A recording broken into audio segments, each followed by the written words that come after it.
deberíamos estar apareciendo. Muy bien. Ahora sí. Shabbat Shalom, el Eterno los bendiga. Bienvenidos. Bueno, amados, vamos a compartir una historia maravillosa. Es una historia de vida de una familia disfuncional. ¿Qué es una familia disfuncional? Porque todo el mundo piensa que las familias, ¿cómo tienen que ser? Perfectas, ¿no?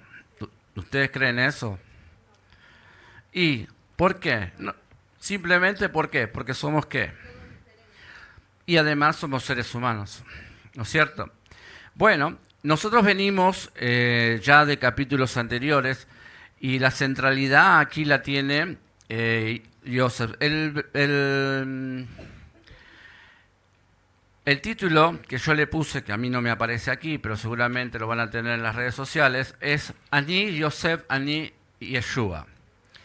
Porque el protagonista aquí es Yosef y tiene mucho que ver. Voy a tratar de que el Señor me dé sabiduría, como siempre, en nombre de Yeshua lo pido, porque son temas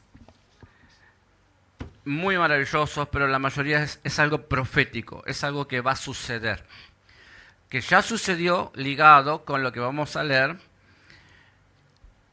Dijimos antes, sombra de lo porvenir. Bueno, precisamente esto es sombra de algo que sucedió y que va a suceder. Yehudá es uno de los representantes de las 12 tribus de Israel. El pueblo del Eterno se compone de las 12 tribus de Israel, ¿sí? Cuando hablamos acá de Israel, no hablamos de la Israel del mapa, siempre les aclaro, sino todos aquellos que se unen en pacto con Dios, con el Eterno, y entienden que Él es el Creador y que su palabra es verdad, y se rinden a su palabra y declaran, como hoy más o menos hace un rato oramos todos juntos, que le creen. Creer es obedecer en la Escritura, ¿sí? Entonces, Yehudá intercede por Yosef. ¿Qué pasó con Yosef? Para aquellos que se acuerdan, José, niño, joven, adolescente,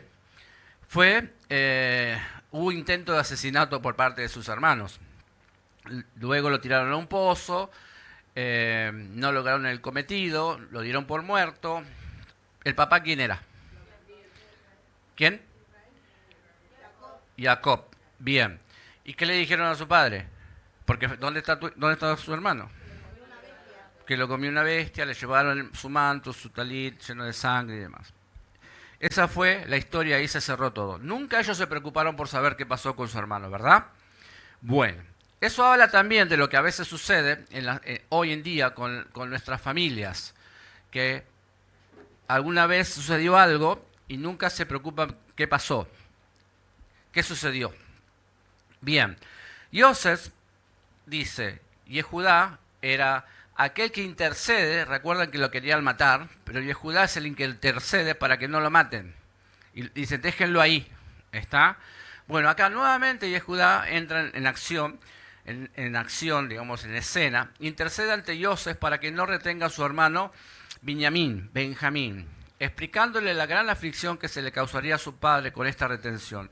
Yosef, al no poder contenerse más, ¿sí? ¿Por qué? Porque los hermanos no lo reconocían. ¿Quién era en ese momento Jacob? Jacob era su hermano, pero ellos no lo conocían. ¿Por qué? Era el segundo al mando después de Faraón.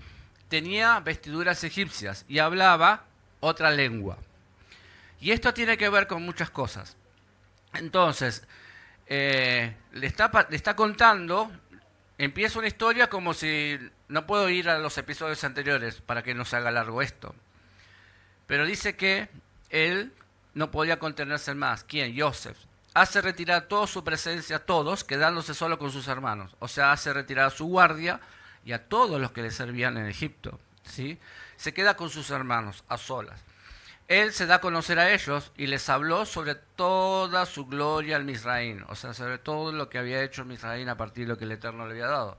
Y de cómo quedaban 5 años de hambre y por lo tanto debían traer a su padre y todas sus familias a Misraín para que pudieran sobrevivir. Faraón supo que los hermanos de Yosef estaban con él, lo cual le agradó y le dijo a Joseph que quisiera bajar a toda su familia para proveerle lo necesario. Bueno, estos fueron los provistos muy abundantemente y llegaron donde Jacob, a quien contaron todo lo sucedido. En principio no creyó, pero al ver todos los presentes enviados por su hijo, su espíritu revivió. Salió entonces Jacob con toda su familia. ¿Por qué? Porque Jacob lo creía muerto. Entonces salieron todos con su familia y sus pertenencias e hizo ofrenda al Eterno, quien le confirmó que debería bajar a Misraim, y su hijo Joseph cerraría sus ojos. Se hace un recuento de toda la familia de Jacob, en total 70 personas que son las que entraron a Misraim. Recuerden ese número, 70. Cuando llegan a Misraim, Jacob envía a Yehudá a ver a Joseph, quien al saber de la llegada de su padre, tomó su carro y fue a su encuentro. Cuando se vieron, se abrazaron y lloraron largamente. Joseph conviene con sus hermanos en decir a Faraón que son, ¿qué? Pastores, para que puedan ir a vivir a Goshen, pues para los egipcios era abominación todo pastor de ovejas. Al presentarse al Faraón, hacen como les dijo Joseph, y Faraón les concede la tierra de Goshen. Porque para las ovejas eran un dios para los egipcios. Entonces les ceden un lugar maravilloso, unas pasturas maravillosas, para que viva todo Israel. Bueno, Joseph presentó a su padre, a Faraón, a quien lo bendijo, y Joseph alimentó a su familia todo el tiempo del hambre. Y esta hambre fue muy grave, hasta el punto de que la gente vendió sus posesiones a cambio de alimento. Y cuando éste escaseó, vendieron sus propiedades y aún se vendieron como siervos de Faraón. Para su alimentación debían sembrar semillas, de allí debían dar una parte a Faraón y otra para su subsistencia. Solo los sacerdotes de Faraón no fueron obligados a vender, pues Faraón les sustentaba. Bueno, entonces vemos que Yehudá se le acercó y dijo: oh Señor mío, permite a tu siervo hablar una palabra a los oídos de mi Señor, y que no se encienda tu ira contra tu siervo, pues tú eres como Faraón mismo. Paralelo. Vimos que la vez pasada les dije, vamos a estudiar esto con un paralelismo. La vida de Joseph paralelamente con lo que es Yeshua, la vida de Yeshua. Aquí le dice que Faraón es como quién, o sea que él es como Faraón. Y Yeshua, ¿a quién representa? Al Eterno. ¿Está? Ustedes tienen que encontrar eso. Y Judá se acercó a Joseph como antes de que se diera a conocer. De la misma manera sucederá en los últimos tiempos, poco antes que el hijo de Joseph se dé a conocer al pueblo judío. ¿Qué es lo que sucedió acá? ¿Por qué dije familia disfuncional? Porque había una pelea de los hermanos que había celo.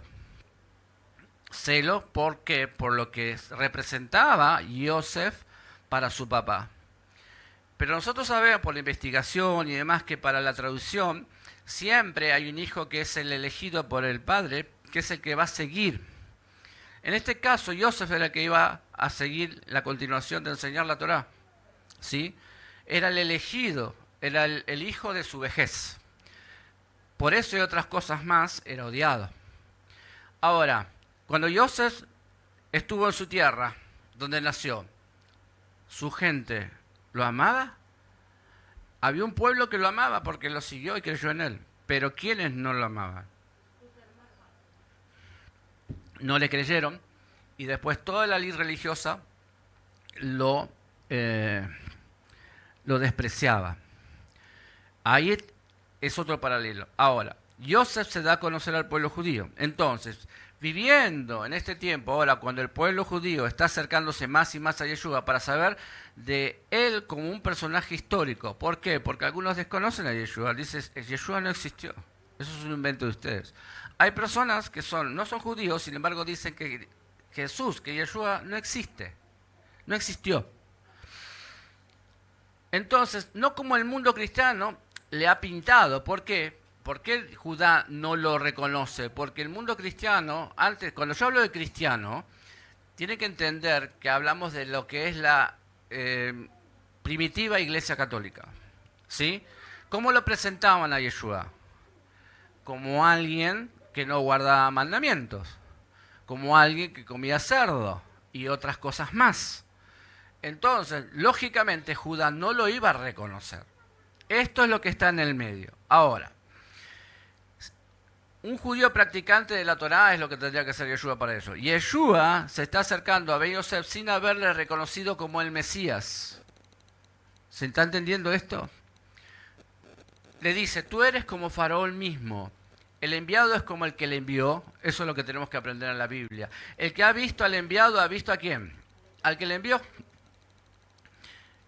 ¿Qué dijo Yeshua a Felipe? El que me ha visto a mí, ha visto al Padre. ¿Cómo dices tú? Muéstranos al Padre.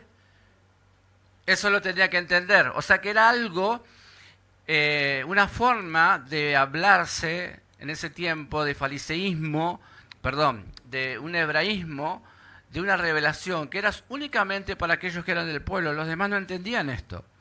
Por eso, cuando tomamos la Biblia y leemos esto, no se entiende sin el contexto correcto, no se entiende lo profundo y lo que se quiere decir exactamente. Porque créanme que hay gente que va a decir, ¿cómo puede decir que es Dios mismo? Dios no puede ser una persona. Y vamos a estar mucho tiempo tratando de que entienda, pero esto no pasa por ese lado, sino pasa por revelación. La revelación, ¿quién la da? El Eterno. Dice el Señor que los secretos para Él y la revelación es para Israel. Por lo tanto, ustedes puede haber gente acá que puede venir y puede escuchar esto y no va a creer, porque no le fue dado, no le fue otorgado, ¿se entiende? Pero yo creo, no sé ustedes, que si el Señor los llamó hoy acá y en cada Shabbat es porque Él sabe que ustedes le van a comprender, que ustedes van a creer. Porque si no creen en Él, no pueden seguir ese camino. No pueden acceder al premio maravilloso que Él tiene para todos aquellos. Yeshua le dice eso. Ahora, 44:21 dice, entonces tú dijiste a tus siervos, traédmelo para que yo lo vea. La palabra hebrea que ha sido traducido, traédmelo, viene de esa raíz de bajar también de yará. Cuando el pueblo hebreo habla de salir de la tierra de Israel, usa la palabra bajar. Y cuando habla de entrar a la tierra de Israel, usa la expresión subir. ¿Qué tenían que hacer si iban a Egipto? ¿Qué estaban haciendo? Bajando. Lo mismo se ve en los versículos de desciende y el 24 dice subimos. Nosotros respondimos, dice, mas nosotros respondimos, no podemos descender en lugar de ir. Si nuestro hermano menor desciende en lugar de va con nosotros, entonces descenderemos, porque no podemos ver el rostro del hombre si nuestro hermano no está con nosotros. ¿Quién era el hermano? El hermano de Judá, el más pequeño. ¿Hijo de quién? Bien, ¿hermano de quién? ¿Esa fue la esposa más amada o más querida por los otros? ¿Más amada o más odiada? Pero no por quién. ¿Vieron? Otra vez, rechazo. Si hay una cosa de los que nosotros nos tenemos que librar, hermanos, es el espíritu de rechazo. ¿Por qué? En muchas ocasiones y personalmente, nosotros somos rechazados por alguna circunstancia. Y Yosef, desde el momento mismo que fue tirado a ese pozo, ¿no? Fue el acto cúlmine de venir seguramente sufriendo actos de rechazo, verbalmente y muchas otras cosas más. Nosotros vemos el alto cúlmine. Basta, no te queremos más, te queremos matar, te tiramos un pozo, no nos importa nada. Ese espíritu de rechazo, ustedes tienen que entender, lo acompañó, tenía que estar o tenía que desaparecer para llegar a este punto. ¿Por qué? Porque el Señor pone, algunos dicen la vida te pone por delante. Yo no digo la vida, el Señor te pone por delante situaciones y eventos para qué. ¿Qué tenía que experimentar Yosef? Una experiencia, eventos, ¿verdad? ¿Cuántos años tenía cuando era el que se cayó en el pozo? Lo tiraron. ¿Y cuántos años tenía acá cuando estaba frente de sus hermanos? Pasaron tiempos. Todo ese tiempo es lo que no inventé yo y digo, pero lo digo continuamente, proceso. Un proceso donde tuvo que aprender. Convivió con él ese espíritu de qué, de resentimiento. Pero eso tenía que desaparecer porque un día el Señor le iba a poner delante de sus narices a aquellos que lo quisieron matar. ¿Qué dice la gente? ¿Qué dice el común de la gente? Cuando lo vea, lo mato. Hoy la gente tiene esto a flor de piel. Bajar la música porque te mato. ¡Pum! Haz esto y te mato. Y suele decir estas cosas. Yo les dije siempre a los que me conocen desde hace mucho, cuidado, porque hay gente que lo que dice lo cumple. Porque está loco ya tiene esto. Entonces entendamos, dije familia disfuncional. ¿Por qué? Porque algunos pueden sufrir esto en su familia, haberse distanciado de alguien, haber despreciado a alguien, y la vida lo pone por delante de ese alguien nuevamente. Digo, la vida, reemplazo, Dios, Yahweh, lo pone por delante. ¿Para qué? Para verificar si aprendió o no aprendió. ¿Qué tenía que aprender? Lo que a nadie le gusta, perdonar. Y muchos escapan porque no quieren eso, no quieren confrontar, no quieren perdonar. Bueno, ¿a dónde nos está llevando esta historia de una familia disfuncional maravillosa? Porque va a pasar algo maravilloso acá. Esto nos enseña que cuando una persona sale, bueno, eso no importa, ya les dije que es subir y bajar. El versículo 32 dice, porque yo tu siervo me hice responsable del muchacho con mi padre, diciendo, si no te lo traigo, que dice que lleve yo la culpa delante de mi padre para siempre. ¿Qué hizo Yehudá? Se puso como fiador, en hebreo Arab. Esto significa que estaba dispuesto a ¿qué? A sufrir en lugar de su hermano. ¿Qué encuentra Yosef? Que su hermano cambió, porque estaba dispuesto a dar su vida por su hermano. O sea que hubo un cambio. Yo no sé qué me está haciendo mal.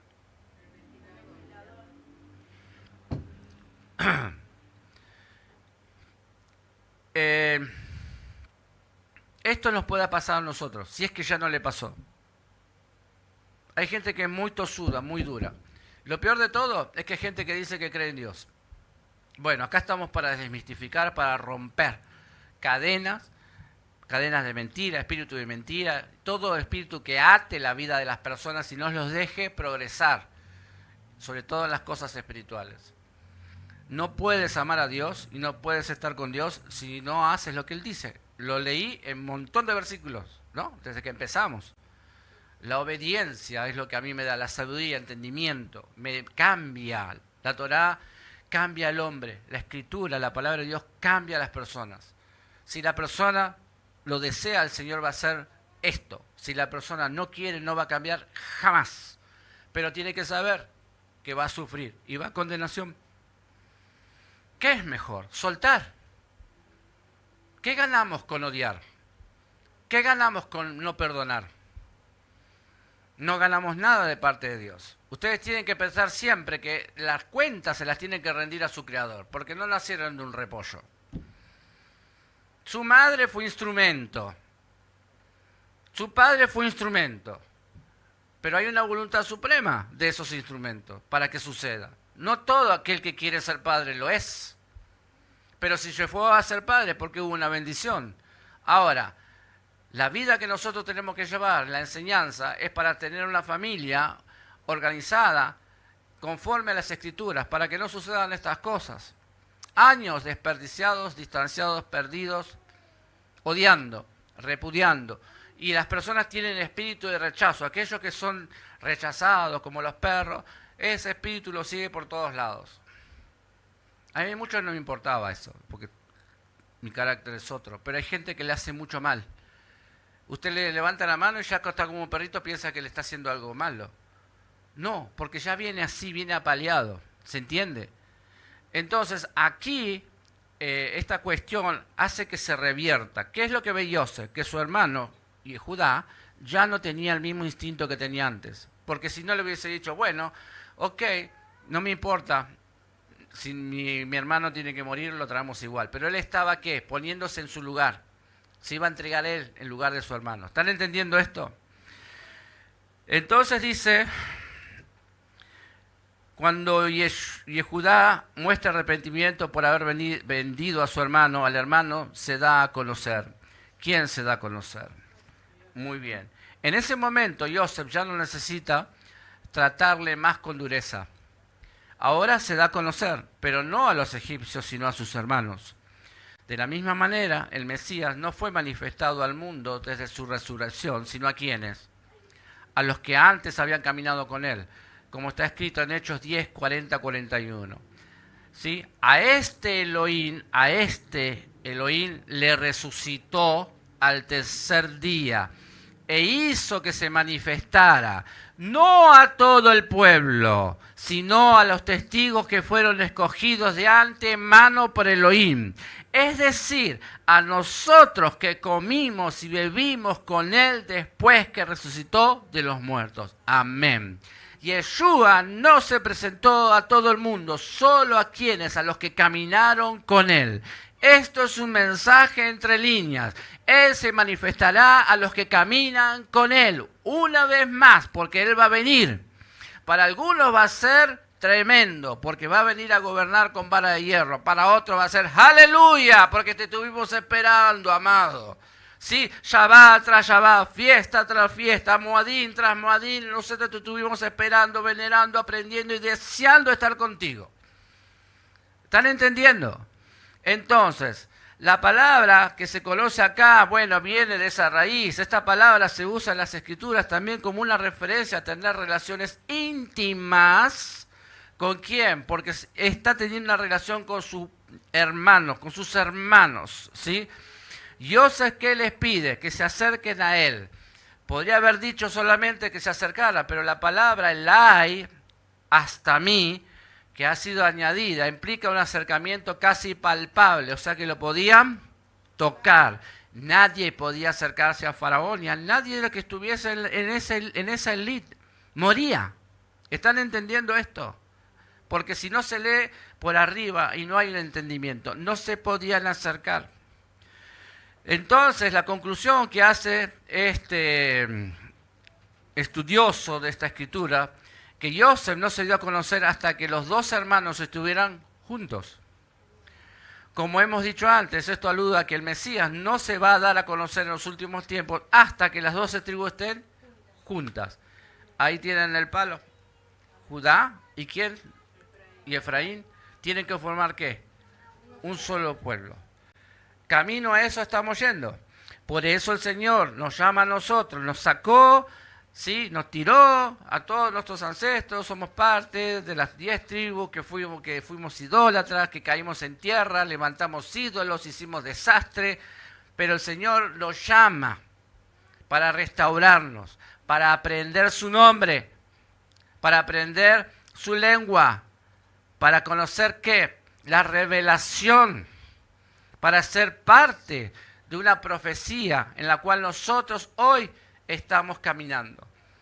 Parte de los huesos secos que para algunos es una fantasía y no comprenden porque su entendimiento no les fue dado de parte del Eterno. Leen y no entienden, no creen, pero creen en Superman, en Iron Man, en la Mujer Maravilla y en tantas otras cosas que suceden hoy. Creen en el Gauchito Gil, creen en el Pompero, creen en el otro, creen en todas esas cosas, pero no creen que Yeshua resucitó y que va a venir. Amén. Bueno, entonces, ¿qué aprendemos? Que debe haber una unidad entre ¿quiénes? Entre hermanos, para poder tener la revelación plena del Hijo de Dios, como está escrito, Efesios 3, 17 al 19. Y dice así, en esto es lo que tenemos que trabajar cuando nosotros nos congregamos. Que arraigados y cimentados ¿en qué? En amor.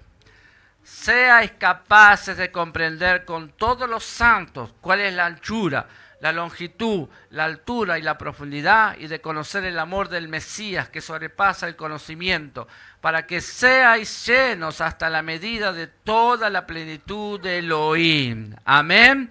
En eso nos tenemos que esforzar. Lo primero que está diciendo ahí, que arraigados y cementados ¿en qué? En amor. En amor, disculpándonos los unos a los otros, soportándonos los unos a los otros, porque nadie es mejor que nadie. Todos somos parte ¿de qué? Del mismo cuerpo.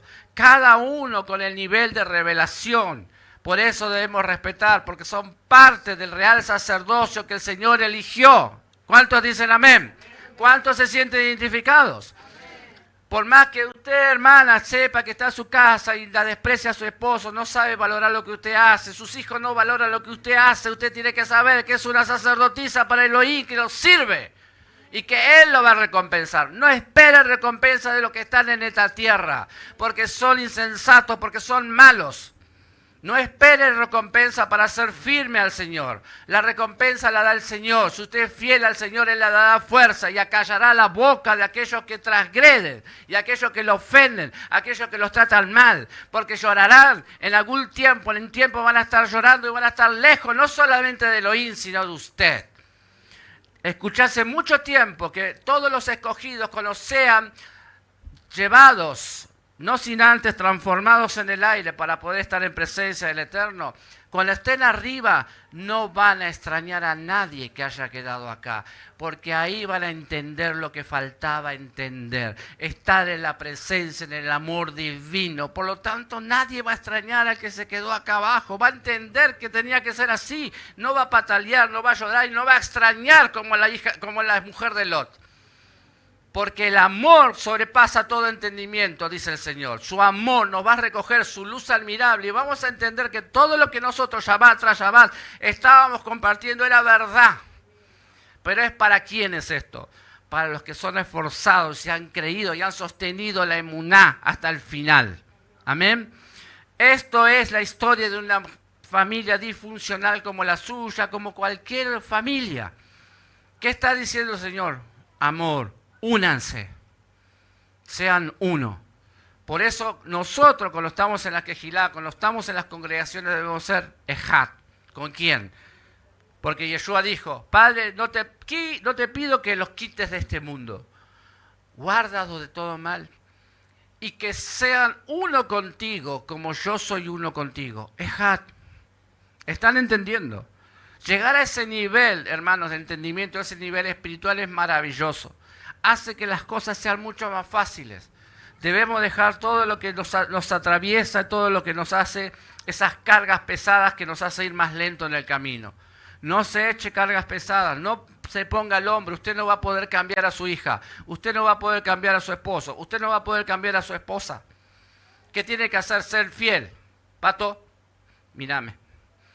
Obedecer al Señor, obedecer a tu abuela. Usted tiene que ser fiel. Fiel a su Señor, entonces Él se va a ocupar de ellos. Él se va a ocupar de ellos, porque va a ser algo que sobrenatural.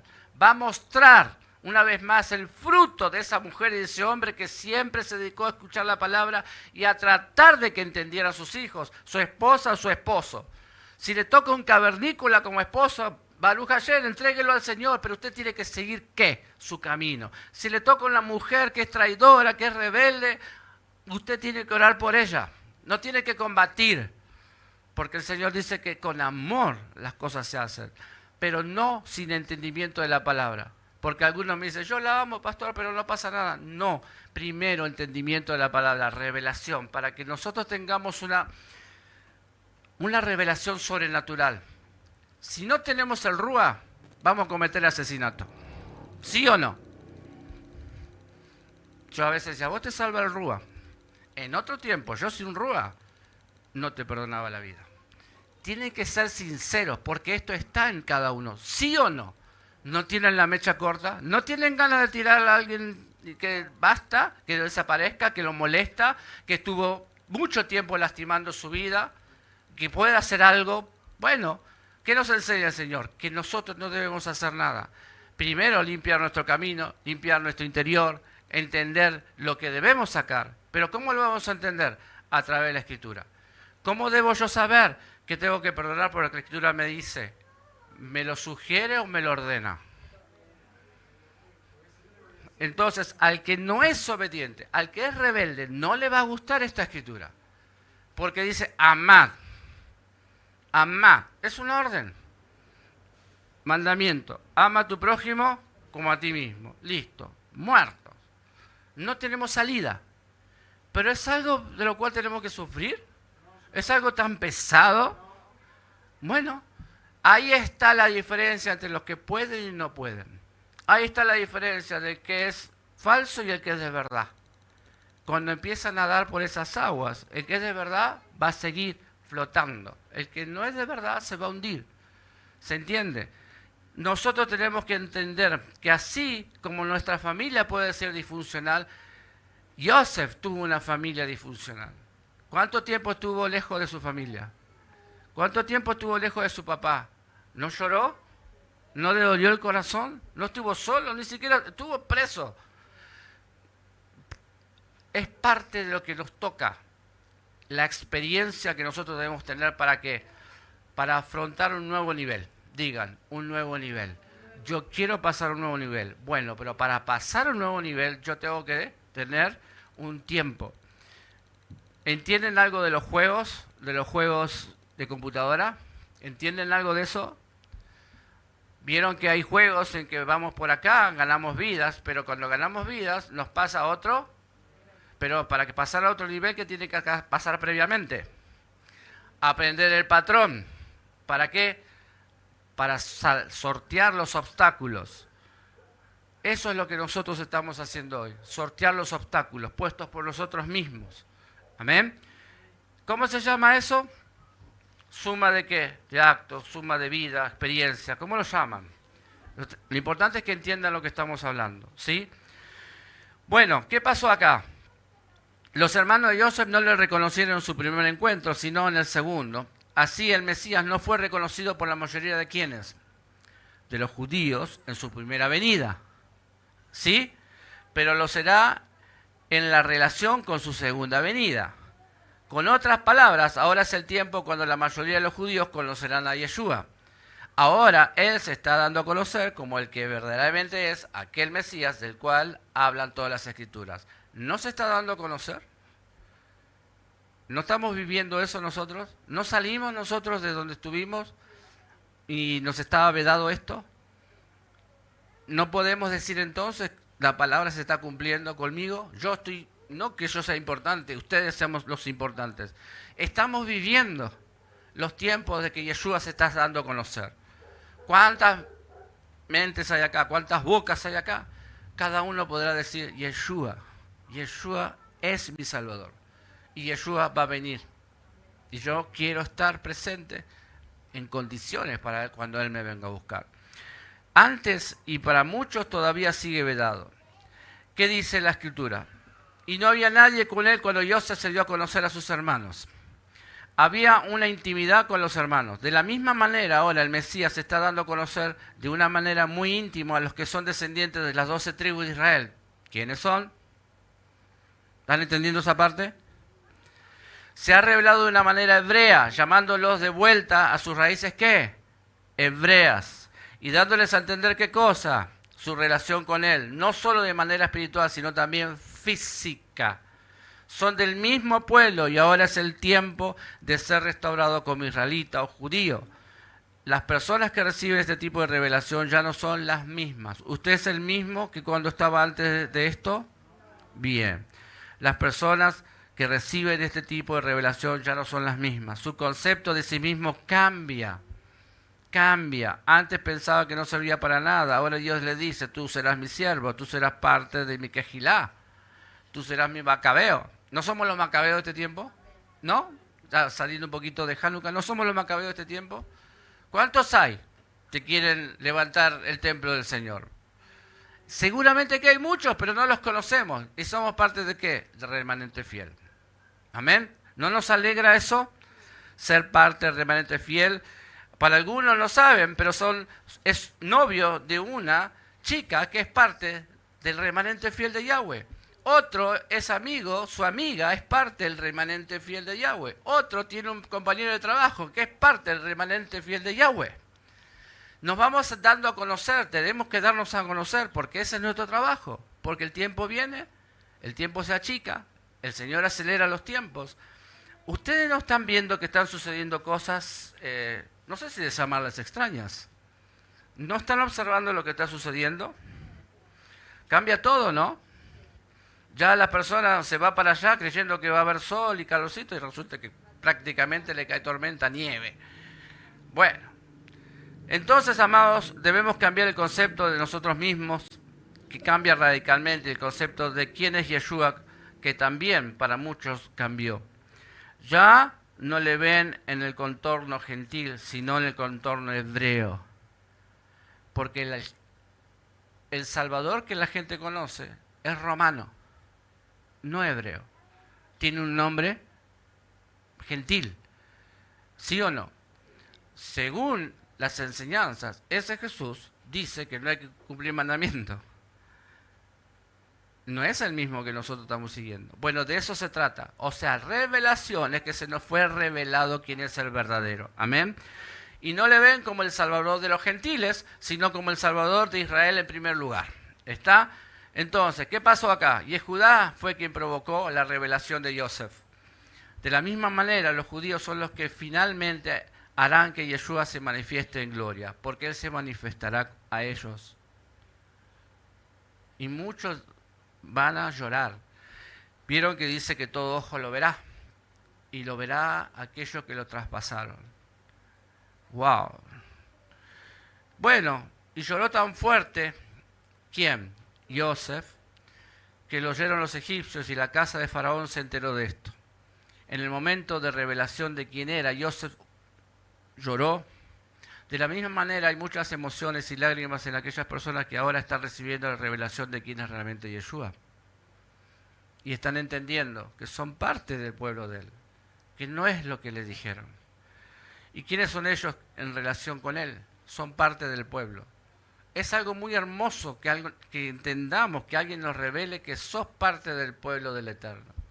Hacerle entender, ¿por qué? Porque mucha gente tiene un espíritu de rechazo, está tan lastimada que nunca puede entender que sea parte, que sea real, sacerdocio, nación santa y parte del pueblo adquirido por Dios. No lo puede entender, ¿por qué? Porque es una persona rechazada por su familia, es una persona rechazada por la sociedad, ¿no? Porque no cumple determinados cánones. Dice, ¿cómo de repente Dios a mí me eligió? Sí. Son pocos los que creen en Dios. ¿Sí o no? Hay que ser como niño, dice Yeshua. Entonces Yeshua lloró, ¿recuerdan? También es el paralelo. ¿Cuándo lloró Yeshua? Que se nombra sobre la ciudad de Jerusalén. Lucas 14 habla, dice, los habitantes de Jerusalén llorarán cuando Él se dé a conocer mostrando sus heridas, las señales del pacto renovado, como está escrito en Zacarías 12, 10 al 14. Y acá cerramos, amados. Y Él dice, y derramaré sobre la casa de David y sobre los habitantes de Jerusalén el espíritu de gracia y de súplica. Y me mirarán a mí, a quien han traspasado, y se lamentarán por Él, como quien se lamenta por un hijo único. Y llorarán por Él, como se llora por un primogénito. Aquel día habrá gran lamentación en Jerusalén, como la lamentación de Adad Rimón en la llanura de Megiddo. Y se lamentará la tierra, cada familia por su lado, la familia de la casa de David por su lado y sus mujeres por su lado, la familia de la casa de Natán por su lado y sus mujeres por su lado, la familia de la casa de Leví por su lado y sus mujeres por su lado, la familia de los shimeitas por su lado y sus mujeres por su lado, todas las demás familias, cada familia por su lado y sus mujeres por su lado. Amados, en estos versículos de Zacarías capítulo 12 se habla de una guerra que va a ser causada por los países árabes contra Israel y apoyada por la coalición internacional. Estos van a ser los dolores de parto, ¿sí?, de Israel. Esto es lo que va a acontecer. El motivo de esa guerra es Jerusalén. En estos momentos estamos viviendo que el tiempo cuando Hashem está poniendo su ciudad como una copa de vértigo para todos los pueblos de alrededor y pronto habrá una guerra, como la ya hay. ¿Sí?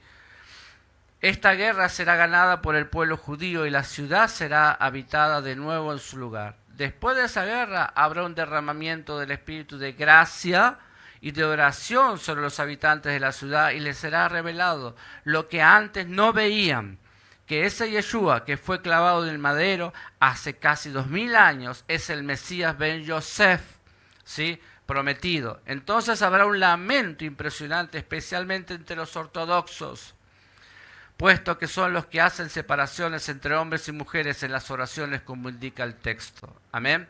Así que, amados, esto es tremendo. Yo lo hice un poco más corto en el tiempo, pero véanlo así.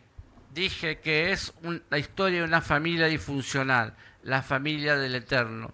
Hermanos, ¿qué tenemos como hermanos? Judá por un lado, Efraín por el otro lado. No lo reconocieron cuando él vino, lo echaron, lo despreciaron. Pero la profecía dice que él se presentará y al final lo tendrán que reconocer como los hermanos en este episodio. Aquel que intentaron matar y destruir será aquel que les salve la vida. Será aquel que trabajó puesto por el Eterno y van a encontrar el motivo por el cual él era así.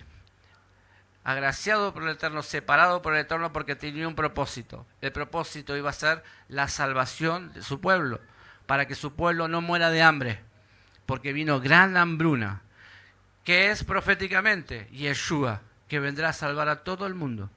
Era necesario que pasara todo lo que pasó porque era el siervo sufriente, pero luego se presentará como ¿quién? Como el Rey de Reyes. Amén. Que el Eterno bendiga su palabra, amados. Un aplauso grande. Aleluya. Shabbat Shalom. Estén atentos. Cualquier cosa, amados. Estamos siempre para aclarar, como suele haber gente que nos manda mensajes en las redes sociales, para ayudar, porque esto es grande, grande, grande y lleva más tiempo explicarlo. Pero bueno, todo este tiempo tenemos para ir volcando más información y más sabiduría que nos da el Eterno a través de la Escritura.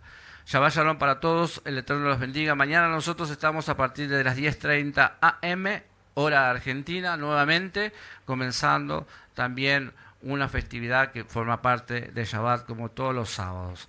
Están invitados. Shabbat Shalom para todos. Chao.